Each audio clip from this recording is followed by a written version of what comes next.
सूचना का अधिकार हो या खाद्य सुरक्षा कानून, जो भी आम जनता से जुड़े हुए कानून बने उन्हें लागू करने वाला राजस्थान हमेशा पहला राज्य रहा है। इसी तरह से जवाबदेही कानून को लेकर भी ये माना जा रहा है कि राजस्थान पहला राज्य होगा जो जवाबदेही कानून लागू करेगा। राजस्थान ने सूचना का अधिकार और खाद्य सुरक्षा जैसे कानून के जरिए गुड गवर्नेंस की मिसाल कायम की, लेकिन जवाबदेही कानून पर सरकार की गाड़ी अटकी हुई है।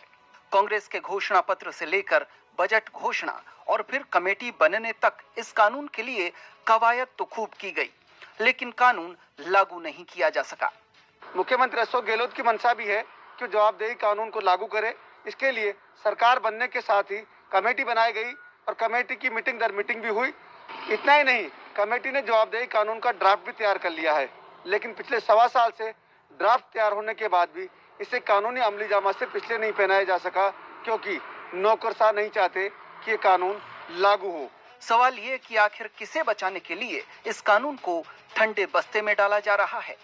जवाबदेही कानून का महत्व नवरतन शर्मा बखूबी समझते हैं। नवरतन अपने काम के लिए कई दिनों से दफ्तर दर दफ्तर चक्कर काट रहे हैं।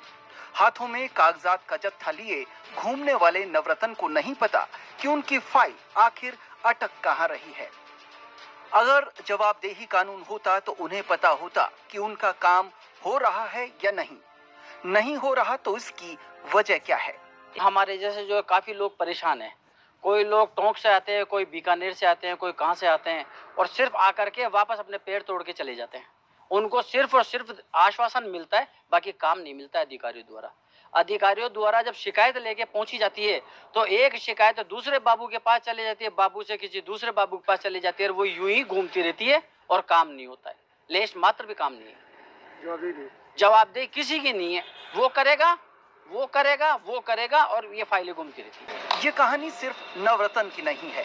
हजारों लोग रोजाना दफ्तरों के चक्कर काटते हैं, लेकिन उन्हें जवाब तक नहीं मिलता। जवाबदेही कानून कर्मचारियों और अधिकारियों की जवाबदेही तय करता है।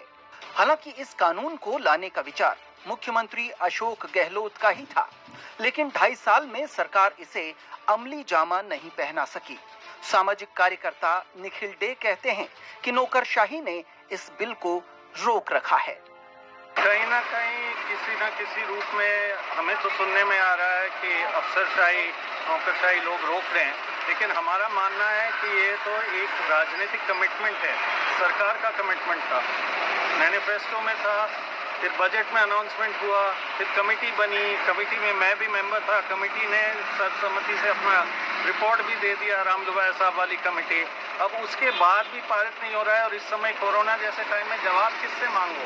तो जवाबदेही कानून होता तो लोगों को राहत भी मिलती, कहीं कोई कमी होती, यदि स्वास्थ्य की व्यवस्था में और चीजों में वो होगा, वो पूरे सरकार को चुस्त चलाने का बहुत बढ़िया तरीका है। निखिल कहते हैं कि कर्मचारियों और अधिकारियों की जवाबदेही तय होगी तो सिस्टम में नीचे से ऊपर तक फैले करप्शन पर अंकुश लगेगा। हम देख रहे हैं भ्रष्टाचार के बहुत सारे रिपोर्ट्स आ रहे हैं। भ्रष्टाचार होता क्यों है? क्योंकि नीचे से लोगों को पूरी जानकारी और जवाबदेही उनके प्रति नहीं है। ये जवाबदेही कानून राजस्थान पहला होता और हम छोड़ेंगे नहीं इसको, पीछे पड़े रहेंगे, क्योंकि हमें मालूम है इससे जनता को बहुत बड़ा फायदा होगा। इसी राज्य ने आरटीआई दिया, इसी राज्य आरटीआई पार्ट 2 तो जवाबदेही है, उसकी तरफ जाना। इस कानून के जरिए सरकारी मशीनरी की मनमानी वाले रवैये पर शिकंजा कसा जा सकेगा। हर अधिकारी और कर्मचारी की जवाबदेही तय होगी। सरकारी तंत्र को आमजन की किसी भी शिकायत का समाधान निर्धारित अवधि में पूरा करना होगा। जाहिर है कि गुड गवर्नेंस ही इस कानून का मूल लक्ष्य है। अगर कानून लागू होता है तो जवाबदेही इन्हीं अफसरों की तय होगी। सहयोगी विजेंद्र के साथ जसवंत सिंह, ईटीवी भारत, जयपुर।